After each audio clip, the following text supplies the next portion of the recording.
Salut tout le monde, aujourd'hui je vous présente une société que j'ai intégrée au sein de mon PEA en 2025 et on passe tout de suite à l'analyse. La société dont je vais vous parler aujourd'hui, c'est la société Assystem. La société Assystem, elle est cotée à la Bourse de Paris, elle est éligible au PEA et son ticker est ASI.PA parce qu'elle est cotée à Euronext Paris. Alors, avant toute chose, je tiens à préciser que vous êtes responsable de vos investissements et que mes vidéos ne sont en aucun cas des conseils d'investissement. Je te partage juste mon parcours d'investisseur. Alors, la vidéo va se décomposer en plusieurs parties, 8 exactement. Donc, on va commencer par la présentation, le positionnement de la société, l'analyse concurrentielle, l'analyse des mots, la solidité financière, l'analyse du bilan, les dividendes et rachats d'actions. Et on va terminer par le juste prix et une conclusion. Commençons par la présentation de la société. Alors, l'activité principale d'Assystem est de fournir des services d'ingénierie et des gestions de projets des infrastructures dans le monde entier. Alors, elle opère dans deux secteurs différents, l'énergie et l'infrastructure. Elle fournit en fait des gens spécialisés, des techniciens et surtout des ingénieurs à l'industrie pétrolière, gazière, de la défense, aussi énormément du nucléaire parce que c'est son cœur de métier, les transports publics et les équipements dans les mines, etc. Selon le classement de Peter Lynch, c'est une société à croissance lente, un slow growers. Je t'expliquerai et je te ferai une vidéo selon les classements que j'ai créés ou ceux qui sont disponibles que j'ai pris d'investisseurs. Les dates de création de la société, alors il faut savoir que c'est une fusion entre deux sociétés. La première a été créée en 1966 qui s'appelle Atem et la deuxième en 1989 qui s'appelle Alpharem. Et la fusion et la cotation en bourse a eu lieu en 1995. Le classement Maslow, comme tu le vois dans l'image, c'est un classement qui m'est personnel, je te ferai une vidéo aussi. Et la société, je la classe dans le niveau 2 de la pyramide, c'est-à-dire les besoins de sécurité. Et selon mon analogie de équipe et en gestion de foot, la société, c'est un attaquant et elle est dans le secteur industriel. Maintenant, on va présenter un peu le secteur dans lequel elle évolue, les facteurs qui peuvent influencer la demande dans son secteur, donc c'est l'expansion économique, l'économie et la croissance économique, c'est de l'énergie transformée. Tu as besoin de l'énergie pour faire quoi que ce soit, tout ce qui te sert à gagner de l'argent ou à faire de la valeur, donc tu as besoin d'énergie, et forcément, si tu veux avoir de la croissance économique, il faut avoir de l'énergie. Étant donné que son cœur de métier reste aussi le nucléaire, la pression des écolos, ça risque de leur nuire à leur rentabilité, mais ceci dit, c'est assez minime parce que tu as d'autres sociétés et d'autres États où il n'y a pas la folie autour du nucléaire comme il peut y avoir en Europe.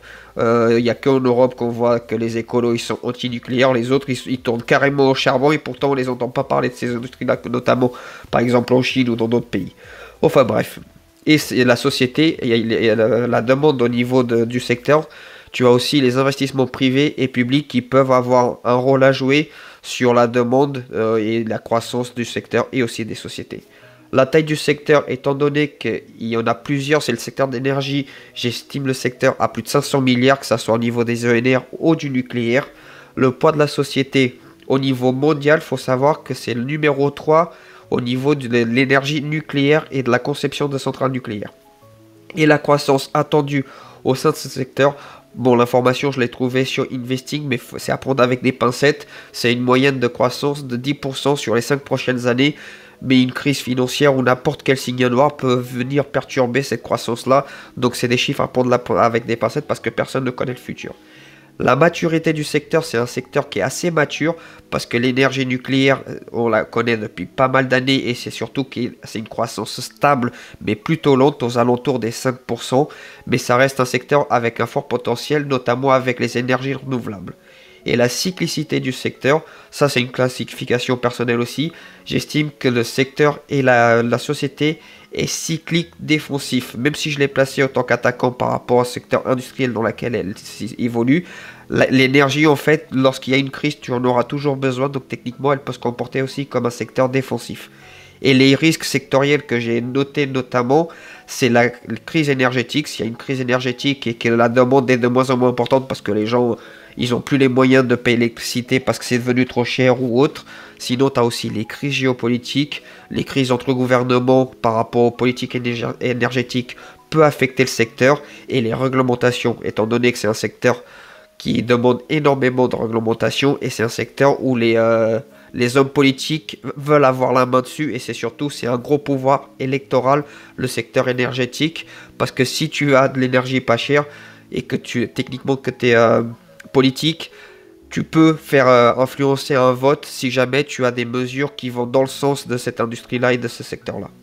Au niveau du positionnement et des revenus stratégiques de l'entreprise, faut savoir que ça c'est des classements personnels. Moi je l'ai classé au sein d'une niche parce que même si le secteur nucléaire est assez développé et qu'il y a énormément d'acteurs dans le nucléaire, c'est une prestation de service où en fait ils envoient des techniciens bosser pour les autres sociétés pour développer des infrastructures, et ça c'est quelque chose qui est plutôt de niche selon moi.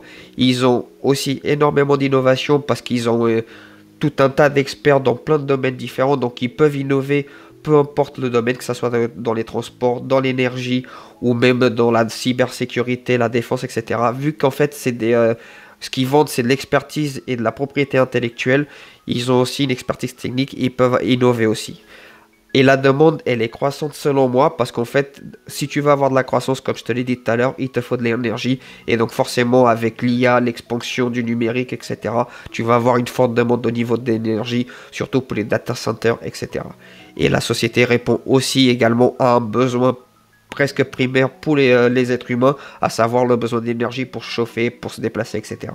Et la stratégie long terme, la Assis System propose des services à forte valeur ajoutée et qui demandent une grande maîtrise, étant donné qu'ils envoient des techniciens et pour la plupart c'est des ingénieurs. Ça demande des grosses compétences et surtout un gros niveau d'études.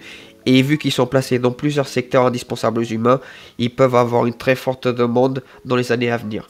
Et par rapport aux revenus, donc tout ça vient des opérations d'Assis System que je t'ai pu te relater tout au long de la vidéo. Mais il faut savoir qu'en fait c'est beaucoup plus large. Le chiffre d'affaires ne vient pas que d'une seule opération, comme c'est marqué dans le graphique qui vient de Guru Focus. Ça vient des ENR, du nucléaire, des chantiers qui négocient au niveau des infrastructures, pardon, et au niveau des services publics, etc. Et il y a aussi un autre point très important dans le graphique de droite. Comme tu vois, la répartition, ils sont très dépendants de la France. Leur chiffre d'affaires est fait à 71% en France, mais par contre l'Asie et la Chine notamment commencent à prendre énormément de parts dans le chiffre d'affaires qu'ils effectuent. La part de la France diminue petit à petit et la part en Asie augmente de plus en plus, et ça c'est quelque chose de plutôt positif de ne pas être 100% dépendant de l'État français.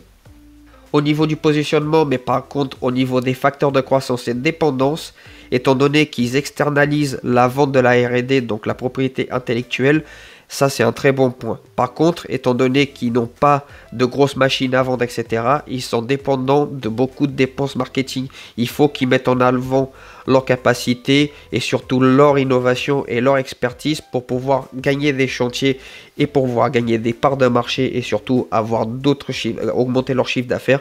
Et donc ils ont énormément de dépenses ces dernières années en dépenses marketing. Ceci dit, ils ont quand même une bonne croissance organique parce que la plupart de leur chiffre d'affaires vient d'une croissance organique, donc de leurs activités principales. Ils ont un faible capex dû au fait qu'ils n'ont pas beaucoup de bâtiments et surtout ils vendent pas de machines, ils n'ont pas un outil de production, tout vient de la tête. Donc si tu embauches des bons ingénieurs, tu n'as pas besoin d'avoir de grosses machines, etc. pour développer des chiffres d'affaires. Et comme on l'a vu tout à l'heure, étant donné qu'ils sont dans tout le secteur de l'énergie et qu'ils sont positionnés dans plein de ces domaines de l'énergie, le NR, le nucléaire, etc., ils ont des revenus qui sont plutôt diversifiés. Et la société, comme je te l'ai dit tout à l'heure, elle a des prestations de services à très haute valeur ajoutée. Et au niveau de l'historique de croissance, ils sont maîtres d'ouvrage dans la filière nucléaire en Inde, Turquie, France, Arabie Saoudite et Hong Kong. Un maître d'ouvrage, c'est quelqu'un qui va prendre un chantier de A à Z et qui va piloter l'intégralité du chantier pour un État ou pour une société privée, par exemple. Un maître d'ouvrage, c'est quelqu'un qui va aller chercher les sous-traitants les plus compétents pour bosser dans un secteur, etc. Et il va chipoter tout ce beau monde pour que le chantier soit rendu au maître d'œuvre, donc le client, dans les délais qu'on lui a donné et surtout avec la meilleure qualité possible et surtout qu'il n'y ait pas de défaillance au niveau des chantiers. Ils ont été aussi maîtres d'ouvrage et ils sont dans la recherche et développement dans les projets de fusion nucléaire et l'hydrogène. L'hydrogène c'est quelque chose qui est très tendancieux parce qu'on n'arrive pas encore à maîtriser surtout les piles à combustible, mais la fusion nucléaire, il y a la Chine qui commence vraiment à positionner des belles billes en fait dans ce secteur-là. Et si jamais Assis System arrive à entrer dans le marché chinois, qui est quelque chose de plutôt technique parce qu'ils sont très souverains là dans ce pays-là, ça peut être un bon relais de croissance, pardon. Et ils font aussi des études de faisabilité, enfin bref, et ils sont aussi dans la cybersécurité. Ils protègent en fait les sites militaires avec des logiciels et des systèmes qu'ils développent eux-mêmes. Et au niveau des chantiers notables que j'ai pu voir, ils ont été assistants maîtres d'ouvrage du Grand Paris. C'était eux qui pilotaient et qui aidaient la société Grand Paris à développer les infrastructures de l'installation des métros, etc. du Grand Paris. Ils ont été partenaires de Thales pour l'installation du métro de Doha au Qatar et ils ont réhabilité un aéroport en intégralité aux Maldives. Et concernant les risques au niveau du positionnement, j'en ai repéré 3 assez dangereux qui peuvent l'être en tout cas. La dépendance réciproque entre État et Assis System. Les États sont dépendants d'Assis System, mais du coup, vu que le programme nucléaire, leur filiale, est très axée sur les États ou les gouvernements en tant que tels, Assis System est dépendante aussi de certains États comme la Chine, la France, Turquie, etc., comme on a pu voir. Et aussi, tu as les tendances de consommation, mais ça risque pas de changer, selon moi, parce que bon, les gens, ils vont pas arrêter de consommer de l'énergie. On passe à l'analyse concurrentielle et comme tu peux voir j'en ai trouvé 2. Alors le premier, le numéro 1 dans le domaine dans lequel exerce Assis System, c'est Jacob Engineering. C'est une société américaine qui vend exactement les mêmes produits, même s'ils ne sont pas très bien positionnés au niveau du nucléaire parce que c'est une infime partie de leur chiffre d'affaires. Et tu as Atkins Realise qui est une société canadienne qui vend exactement les mêmes produits, mais eux ils sont plutôt dans les infrastructures, un peu comme Jacobs, alors que Assis System, ils sont plus dans le côté énergie nucléaire et tout ce qui touche aux énergies renouvelables. Est-ce que l'entreprise dispose des nouveaux marchés? Comme on l'a vu tout à l'heure, tu as l'Asie et le Moyen-Orient. Surtout au Moyen-Orient, étant donné qu'ils ont été très dépendants du pétrole. Là, ils ont besoin de rénover et surtout de faire une transition sur des énergies un peu plus propres. Et surtout, le pétrole va se finir, donc ils ont besoin de faire une transition. Et au niveau des relais de croissance connus pour Assis System, donc tu as les ENR, donc les énergies renouvelables, le nucléaire et les réseaux divers. Toute la rénovation des réseaux au niveau des infrastructures, ça c'est des bons relais de croissance qui peuvent être à venir pour la société. Et au niveau de la part du marché par rapport à ses concurrents, c'est le numéro 3 comme je te l'ai dit tout à l'heure au niveau du nucléaire, mais c'est le numéro 1 au niveau de l'ingénierie nucléaire par rapport à ses concurrents. Mais si jamais tu es nouveau dans cette chaîne, n'hésite pas à t'abonner. Si tu apprécies mon contenu, n'hésite pas à mettre un like pour me soutenir dans mon travail. On passe tout de suite à la suite de la vidéo. Si on continue dans l'analyse concurrentielle au niveau de l'intensité elle est faible selon moi parce que pour entrer dans ce genre de marché, il y a des grandes barrières à l'entrée et les concurrents en fait ne vont pas s'orienter sur les mêmes contrats, en tout cas ceux qu'on a vus dans cette analyse. Au niveau des nouveaux entrants, tu en as pas parce que les barrières à l'entrée, comme je te l'ai dit, elles sont très élevées et c'est un marché qui est extrêmement réglementé. Et au niveau de la satisfaction client, il y a une forte fidélité, surtout au niveau de l'État français, qui l'a rendu qui a donné un statut bien spécifique à cette société qu'on va voir dans les mots. Et là, elles ont une bonne réputation et surtout une expertise qui est reconnue. Et au niveau de la flexibilité, ils peuvent s'adapter facilement au changement de cap. Parce qu'étant donné qu'ils sont dans plusieurs secteurs, ils peuvent vite faire basculer si jamais ils ont besoin pour pas que le chiffre d'affaires baisse, même si techniquement ça peut arriver, c'est des risques qui peuvent arriver. Et au niveau des risques liés à la concurrence, j'en ai noté 2, c'est que les sociétés qu'on a vues précédemment, Jacobs et Atkins Realise, ils ont des chiffres d'affaires qui sont colossaux par rapport à Assis System, et qu'ils ont des moyens de levier financier beaucoup plus importants dus à leur taille. Mais selon moi, ça ne risque pas d'impacter Assis System sur du moyen long terme. Concernant les avantages concurrentiels ou les mots, j'en ai repéré quelques-uns. Donc tu as l'économie d'échelle, vu qu'ils externalisent la recherche et développement, ils n'ont pas besoin d'avoir énormément de locaux ou d'usines pour créer du chiffre d'affaires et de la rentabilité. Cette société-là, elle est classée OIV et OSE. Qu'est-ce que ça veut dire ces acronymes? OIV, ça veut dire opérateur d'importance vitale et OSE veut dire opérateur de sécurité essentielle. C'est un statut que l'État français a donné à la société. L'État est dépendant de cette société-là pour le fonctionnement vital en fait au niveau de ses infrastructures nucléaires. Et donc ça c'est un très bon point, il y a un avantage concurrentiel notable, surtout que d'autres sociétés ne vont pas réussir à rentrer dans ce domaine-là. Tu as d'autres sociétés mais pas dans le domaine nucléaire, en tout cas dans leur expertise et leur cœur de métier qui est le maître d'ouvrage et le développement d'infrastructures pour le nucléaire et les énergies. Tu as le Godwin et les actifs intangibles, donc la propriété intellectuelle, que selon moi est légèrement sous-évaluée. Même si elle a été très bien évaluée, selon moi, elle est sous-évaluée. Et comme on l'a dit tout à l'heure, tu as des barrières à l'entrée très fortes parce que pour déloger une société comme ça, qui a un statut particulier, même au niveau de l'État français, ça va être très compliqué, et ce qui leur assure une bonne stabilité dans le temps selon moi. Et la forte demande des pays émergents, selon moi, c'est aussi un avantage concurrentiel, même s'il y a d'autres sociétés qui peuvent se placer. Ils ont une expertise et surtout c'est reconnu étant donné que la France a été une des pionnières au niveau de l'énergie nucléaire et surtout que pendant des années elle a été le leader dans ce marché-là, même si les politiques ils ont fait en sorte que tout soit détruit au moins de 30 ans, mais bon ça c'est un autre débat. Au niveau de l'évolution des mots, le secteur énergétique étant primordial pour la géopolitique mondiale et surtout pour le développement de la croissance de l'économie, il y a de beaux jours devant lui, donc la société aussi aura de beaux jours, surtout notamment avec la croissance de l'IA et des data centers qui vont avoir besoin d'une énergie colossale. Et donc par conséquent, leur expertise sera vitale dans le développement de notre centrale nucléaire. Et est-ce qu'elles sont menacées? Par contre, ça oui, et c'est quelque chose qu'il faut faire très attention s'ils ont des mauvais recrutements au niveau de leurs ingénieurs et techniciens. Parce qu'étant donné que c'est de la propriété intellectuelle pour la plupart de leur chiffre d'affaires, il faut faire très attention aux gens que tu recrutes et si jamais il y a un changement de cap au niveau des pays dans leur politique énergétique. Et s'il y a aussi l'arrêt de la digitalisation, mais ça par contre j'y n'y crois absolument pas. Au niveau de la solidité financière, comme tu peux voir, la croissance des ventes est plutôt stable et en croissance, même s'il y a une légère cyclicité. La croissance des ventes a augmenté de 5% par an ces 5 dernières années. Et le résultat net a été boosté en 2023 par la vente de Framatome à EDF. Ils détenaient 5% de cette société-là et ils l'ont vendu à EDF. Et la faible croissance, même s'il y a une faible croissance, elle reste organique. Ça veut dire qu'en fait, ça vient de leur cœur de métier et de leur activité principale.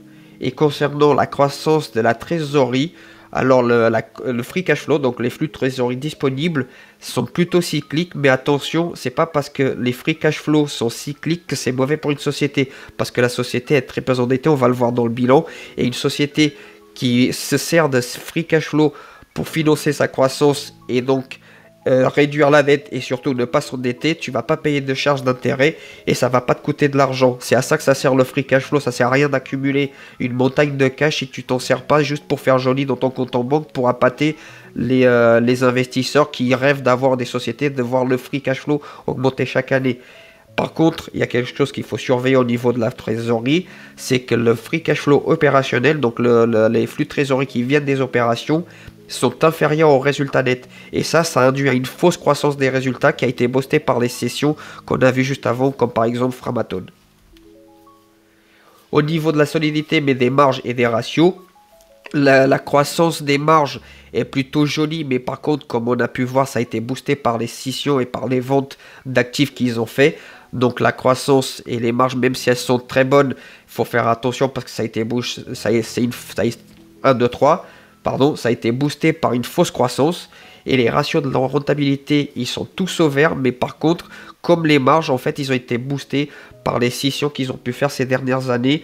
Et même s'il y a une croissance organique, elle est très faible et donc ça ne justifie pas une telle croissance au niveau des marges. Donc c'est à faire très attention. Et au niveau de l'analyse du bilan, j'ai pu remarquer quelques petits détails assez intéressants. C'est que la croissance des actifs est supérieure au passif. Comme je te l'ai dit tout à l'heure, pour les flux de trésorerie, ce n'est pas parce qu'ils baissent ou qu'ils sont cycliques que la société fait de yo-yo au niveau de ses flux de trésorerie que c'est mauvais. Parce que si elle finance sa croissance avec de l'argent qu'elle a plutôt que de l'emprunter à la banque, t'es gagnant sur du long terme parce que la société ne paye pas d'intérêt. Et donc là, c'est quelque chose qui est plutôt positif. Les actifs croient plus vite que les passifs. Les amortissements au niveau des actifs, ils sont plutôt stables aussi. Et j'ai pu voir que la croissance des actifs intangibles sont en croissance aussi. C'est-à-dire les brevets, la propriété intellectuelle. Ça, c'est en croissance et ça, c'est plutôt bon signe. Il faut juste faire attention à qu'ils ne soient pas surévalués. Parce que ça reste quelque chose d'intangible et c'est très dangereux de surévaluer quelque chose d'intangible parce que sur du long terme, tu peux te retrouver à perdre beaucoup d'argent.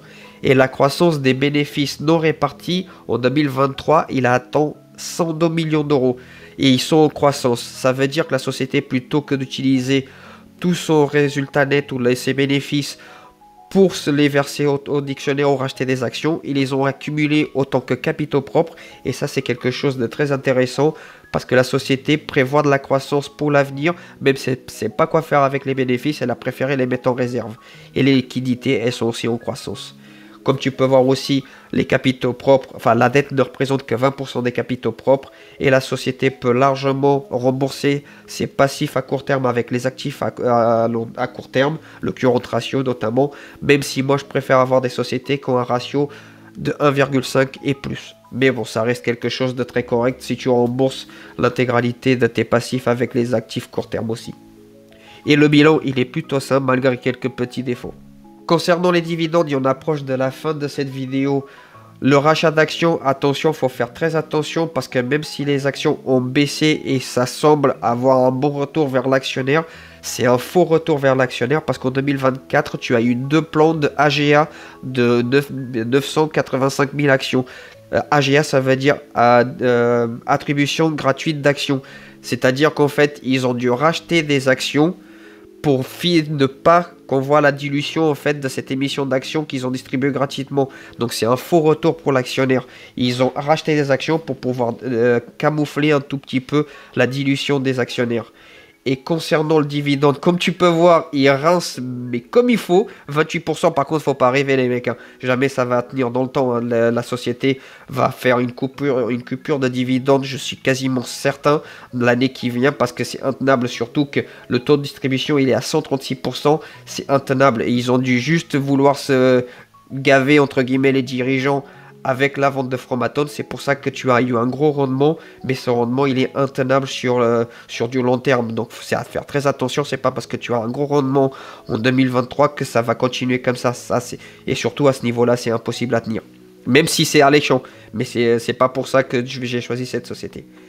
Et donc il y a quelque chose qui est très intéressant aussi, c'est que malgré cette augmentation faramineuse de dividendes l'année dernière, ça reste une société qui a versé le dividende depuis plus de 20 ans. Donc s'ils redeviennent à des rendements raisonnables, c'est quelque chose qui peut être largement tenu sur du long terme. Et concernant le conseil d'administration, j'ai mis les informations. Moi, ça ne m'intéresse pas plus que ça parce que je sais très bien que les dirigeants, les petits actionnaires comme moi, ils n'en ont rien à secouer. Donc, je regarde juste pour le principe et pour que les gens ils aient l'information. Mais moi, c'est quelque chose, l'actionnariat, je regarde même pas leur communiqué de presse parce que la plupart du temps, ils te sortent les violons. Et moi, je préfère aller chercher les informations vraiment dans les chiffres, dans les recherches que je fais moi-même. Mais bon, la société, il faut savoir qu'elle est aussi détenue à 58% par la holding HDL Management. Alors, HDL Management, pour moi, c'est l'acronyme de Holding Dominique Louis, le PDG de la société. Donc, elle est détenue à 58% par le PDG et les intérêts sont assez concentrés. Et c'est pour ça que tout le monde a voté gaiement l'augmentation de dividendes à 12,50 € l'année dernière. Et les informations, elles sont plutôt disponibles, même si ça reste pour certains cas un peu difficile à obtenir, mais mine de rien elles sont disponibles, donc on ne peut pas dire qu'il y a des informations cachées. C'est le dernier point qu'on va voir, c'est la valorisation selon ma formule. Alors chacun a sa formule, moi j'ai développé la mienne, donc ce n'est pas parole d'évangile, mais j'estime que la société a un prix raisonnable par action de 50,40 € selon l'évaluation des actifs que j'ai fait moi-même. La droite de régression, elle estime un prix raisonnable à 47,87 €. Et comme tu peux voir les ratios de valorisation, la société est bien plus sous-évaluée que son industrie au niveau du PER. Mais pour les restes des ratios, c'est un peu mitigé. Et même pour certains cas, elle est même surévaluée par exemple par rapport au price sur cash flow. Mais ça, c'est pas le genre de détail que moi me freinerait pour acheter d'ailleurs. Et c'est pour ça que selon ma valorisation, elle est sous-évaluée et selon la droite de régression aussi. Donc c'est quelque chose où je me dis go, vas-y. Donc ça c'est pas le genre de choses qui va me freiner. Et le PER il reste correct, un PER de 8 ça reste très correct pour ce genre d'industrie. Et pour conclure, donc comme tu peux voir, c'est juste un petit résumé de tout ce qu'on a vu. Je te laisse lire si tu veux lire, mais selon moi pourquoi j'achète ces sociétés là, c'est que je connais les risques et ils sont mesurés. Pour moi, il y a un très beau potentiel de croissance à moyen long terme et la société elle est sous-évaluée par rapport à ses actifs. Alors certes, il y a quelques menaces et quelques faiblesses, notamment la fausse croissance qui a été financée par la vente et la cession, et c'est pour ça que tu as l'impression que le résultat net il est très beau et que la croissance elle est très belle, mais la croissance organique elle reste assez faible aux alentours des 3 à 5%, un peu comme la croissance globale de son secteur. Donc c'est quelque chose de plutôt stable mais très lent, et une des forces c'est que c'est un opérateur d'importance vitale et l'État français ne va pas se passer de cette société et surtout ne va pas arrêter de fournir des chantiers ou des infrastructures à rénover à ce type de société de sitôt, étant donné son importance stratégique pour l'État français. C'est tout pour aujourd'hui, j'espère que cette nouvelle analyse va te plaire et surtout n'hésite pas à me dire, il y a fait un retour dans les commentaires, comment tu trouves ma nouvelle présentation. En tout cas maintenant ça va être comme ça que je vais présenter, je vais plus me prendre la tête à faire 36 000 trucs à droite à gauche.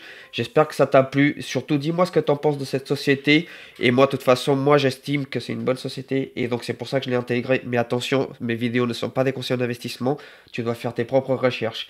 Et sur ce, je te dis à très bientôt pour une prochaine analyse ou une autre vidéo. J'essaie de me dépêcher aujourd'hui pour récolter des biens demain. Ciao les amis.